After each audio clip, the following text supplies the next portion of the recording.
Sur les 11 premiers matchs de championnat, celui de ce samedi face au RC OAG de Troyes était certainement le plus piégeant de tous. D'abord parce que c'est un derby, mais aussi parce que les jeunes des deux équipes se connaissent très bien et passent leur journée de collégien ensemble. Il était donc primordial de se montrer concerné et sérieux dès le coup d'envoi. Avant cela, une minute de silence aura été respectée en hommage à M. Maurice Martin, président de la Ligue d'Occitanie de football, décédé le 24 décembre dernier. Pour ce match post-trêve de Noël, le groupe U15 devait composer avec les absences de quelques joueurs cadres et se présentait à Rivalta avec 12 joueurs seulement. La première frappe pour Lusso sera l'œuvre de Nathan Gomez, hors cadre. La crispation passée, ça joue mieux. Sur le côté droit de la surface de réparation, Hugo Arminio puis Théo Bultez dévie de la tête dans l'axe pour Noah Beru, qui reprend du droit dans les gants du gardien.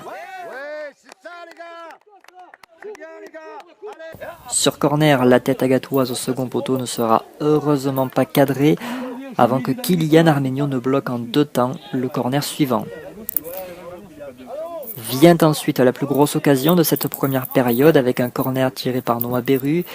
Hugo Arminio frappe, s'est sauvé de la tête sur la ligne. Aurélien Landegarrigue reprend du droit, le ballon heurte le montant gauche avant de se diriger tout droit dans les mains du gardien, juste à temps avant qu'Hugo Arminio ne refrappe. Alexandre Maté va ensuite tenter de surprendre le goal. Même si le ballon part bien, ce sera sans succès.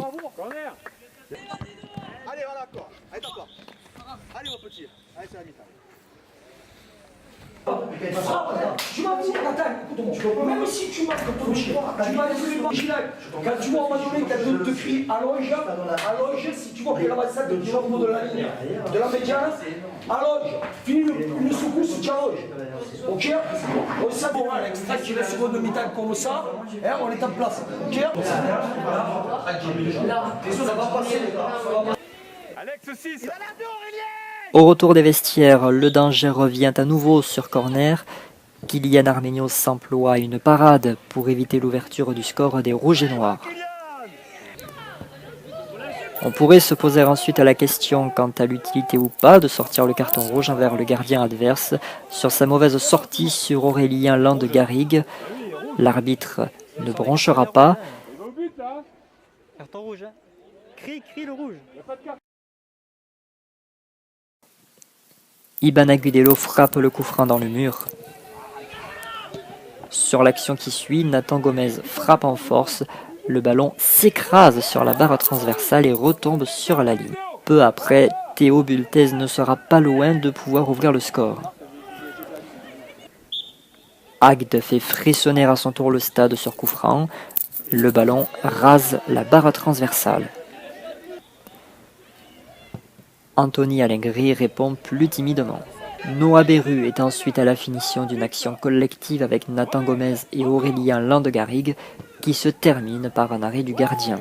La pression est de plus en plus forte dans la défense agatoise, mais le temps est compté, nous sommes dans les arrêts de jeu. Vient alors la dernière action.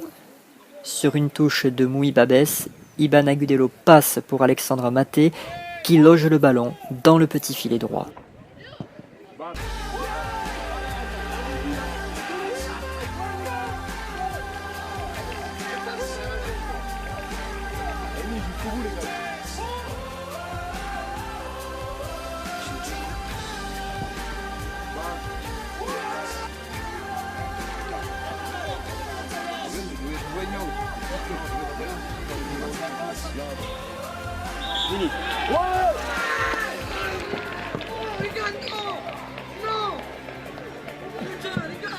Victoire obtenue donc à l'arrache, mais peu importe, un derby, ça se gagne.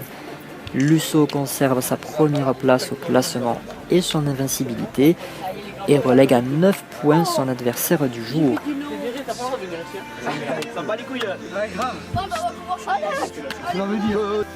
De leur côté, les U17 étaient en déplacement à Metz pour la reprise du championnat aussi, et ils se sont lourdement inclinés 5-0 avec un effectif réduit. Le programme du prochain week-end, samedi à Pinet avec à 14h les U15 qui recevront Corneille en ligne sur Europe 2 et les U17 à 16h à Lamalou-les-Bains, Grand Orbe. Dimanche à 12h, les U19 se déplaceront à Servian et puis à 15h, les vétérans recevront l'ASB Sens, ce sera à Pinet.